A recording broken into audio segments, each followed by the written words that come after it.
And welcome, streamers. Welcome, everybody. No, you don't even have to look at them. Just look at me. It's just a chat. Look who we've got. We are blessed to have our American hero, Mike Delancey Jr. with us from Wounded Warriors Abilities Ranch. How are you, buddy? Good. How you doing? Good seeing you, Mark. Good. You look amazing. We were just chatting before. You just came on, and I said, we don't really have a format here. And he said, I actually do better off script. So. See, there you go. Well, most of us do. How's life? How's good? Good summer? Good summer. Busy. We're already starting the hustling for our wheelchair rugby nationals in May, so a lot of traveling. Amazing. I want to talk about all your athletes and what you've done. I'm still amazed, and I know I tell you this all the time, but I met you, probably about 8 years ago or so, maybe 9 years ago, right as you guys had after you guys had just kind of put the ranch together. And it's really amazing what you guys have done. Have you been able to kind of, I know next year will be the 10th anniversary, right? Have you had those moments to sit back and look and say, I can't believe what we've done? And, we had a lot of help from your mom and dad, of course, but you're the driving force of this. I tell you, like, we never really did until we hosted nationals last year. And after that, we were all just so worn out. But it was like, look how far we've came from just building a park to, like, having 18 teams from all over the nation come in. And that was like a reflection point. And I remember the story. Some of it was your dad, probably dad and mom too. But after you were injured, you came back and said, what am I going to do? You were always active. Give me the genesis of kind of how that started and what made you go from coming home being injured, say, what am I going to do? And now life in a wheelchair. How am I going to make something out of this? To now you're inspiring hundreds, if not thousands, of Paralympic athletes. Well, I mean, it started with my family and friends. Like, once I was injured, I was lucky enough to have the SCI rehab in Tampa so close to home in Pinellas Park that they were able to come up and visit me and, like, just push me to do things that I did before I got hurt. They wouldn't let me kind of say no. And because of that, then a lot of stuff was coming out. A lot of things were changing in Congress. And it was just, everything was word of mouth. It was like you'd see a new injury and you'd start talking about the family, like, hey, this is out there for you, that's out there. And I can't say no to somebody that needs help. So that sort of like really started evolving. I started traveling. I started telling veterans all over, just talking. We ended up, like, right before starting the foundation, we gave out like 127 track chairs out to just injured vets all across the nation. And around that time, the city of Pinellas Park approached me and said, we have 10 acres of land.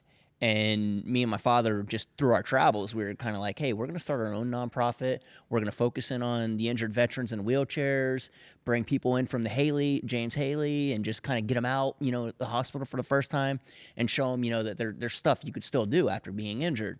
And that was just like how we started.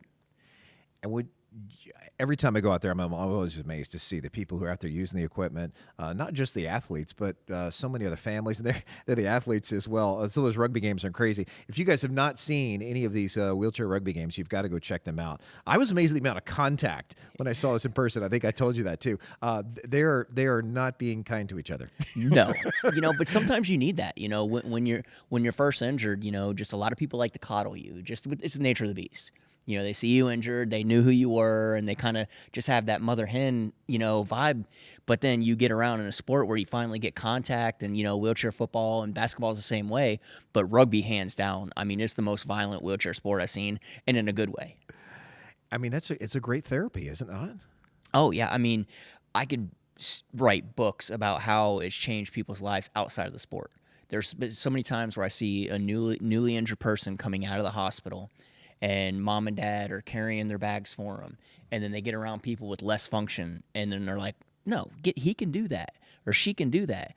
And then seeing them on the road and, like, not having enough accessible rooms, but seeing how they can make do in a regular room, and just all these little things that, you learn from people with similar injuries. It's okay to push somebody. Yeah. And, I mean, and then even, like, the therapy session, they get around, and, like, half the talks outside of the sport are like, hey, how you dealing with this? And, like, becoming independent, it's a lifelong lesson. Every day you learn something new.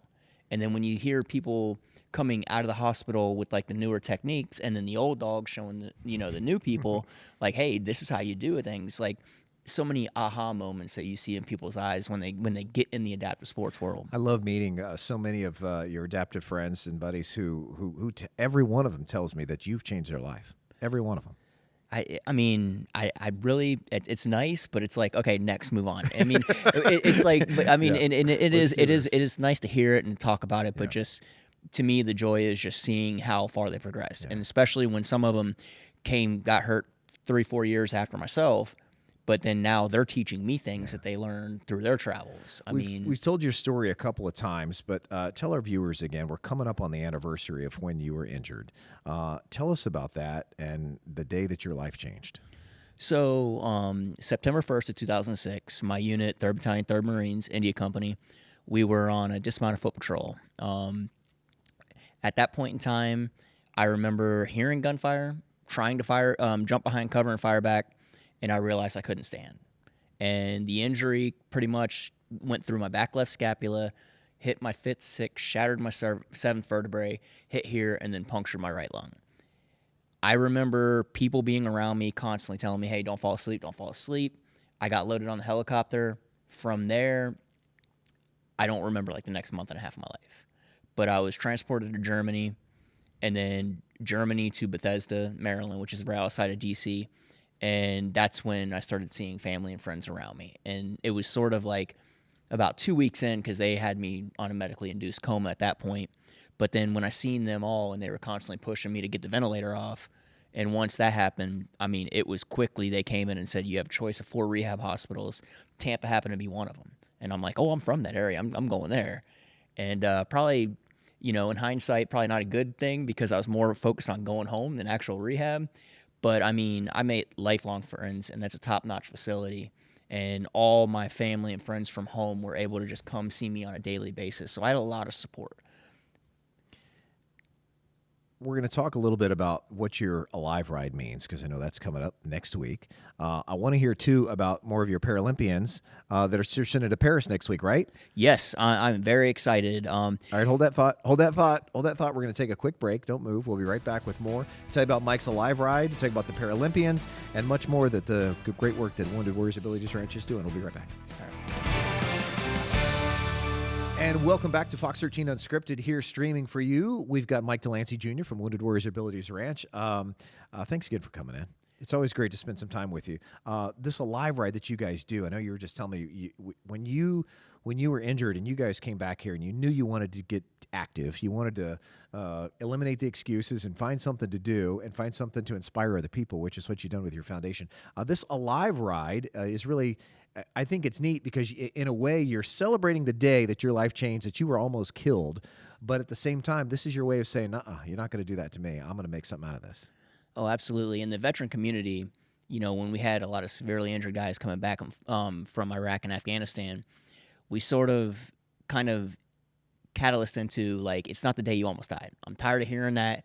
This is my rebirth. This is the day I gave the Grim Reaper the bird. So that's sort of like, it started with that. And then I think HBO years ago did a special on it, and they kind of highlighted each individual thing. But then that's when the term, the Alive Day, started really like spreading fire through the injured veteran community. And when we started the foundation, we got accepted as a 501c3 in June of 2015. And it was like the perfect time, because it was like 2 months out to plan our first big event. And that was that started with the actual live ride. The city of Pinellas Park had a very strong partnership and sort of kind of got us moving as a foundation. And so it worked hand in hand. And you guys get all sorts of people out there helping you, coming through, cheering you on. You got all sorts of law enforcement, first responders there. Where generally is your ride going to be, so people know? And this is a week from today. So it's August 29th. So next week, you do it first thing in the morning, right? Yep. We should be kicking off, stepping off, doing our safety brief at about 8, stepping off at about 8:30, 8:45-ish. Okay. We will start from Quaker Steak and Lube, 49th Street. Yeah. And then from there, we're going to proceed to the fire station right up the road for a quick maintenance stop. Sometimes bikes don't work that well, so we usually do a quick stop there.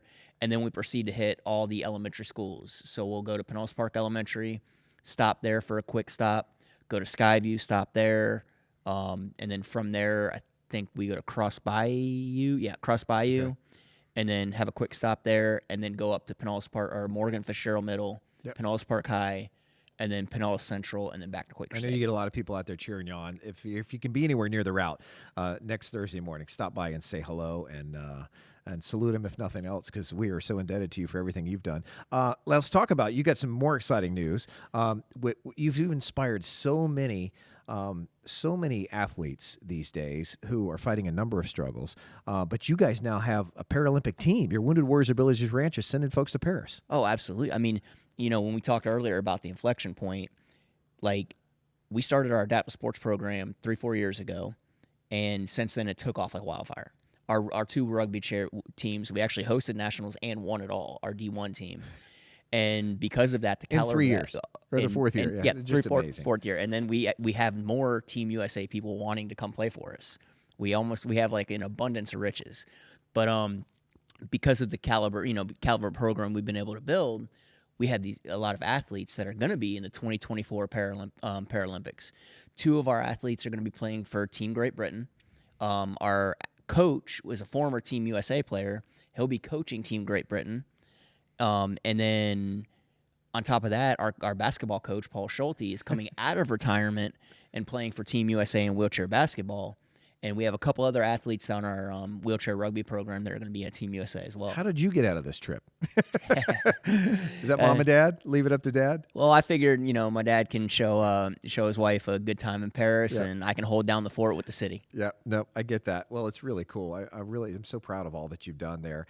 And I know we got a little bit of video of some of your events too. I'm a big fan of, and I've already been recruiting, not that we need it because I know it always sells out, but your annual gala that we always have, that always to me is so special, because I think what's neat and I want people to hear is that your entire unit, you're still very close with them, and virtually all of them come every single year to support you. And that kind of brotherhood, I think, is just so incredible. Oh, absolutely. I mean, just the support, and when we all get together, like I during my travels, I've actually went, we put it out there, and I have guys that I serve with, and basically we became the main sponsor. So these guys are now raising money to be the gala sponsor next year. We're collectively, pulling it all together, and we're gonna. But I've heard on these travels, like, how many lives you're saving. I've had 3 people that were like, I was ready to end it all, and just getting around you guys again. That's what I needed. That's the type of impact that we're making on the military aspect side of things.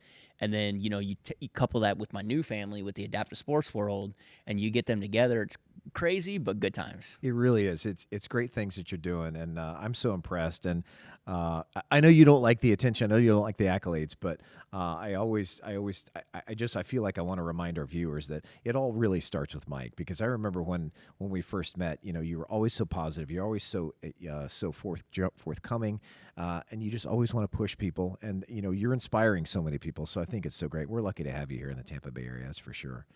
Appreciate that. What kind of, your total numbers on athletes? How many athletes you think you guys have now that you guys have recruited? I'd say like 8 to 10 per team. We have 2 wheelchair rugby teams.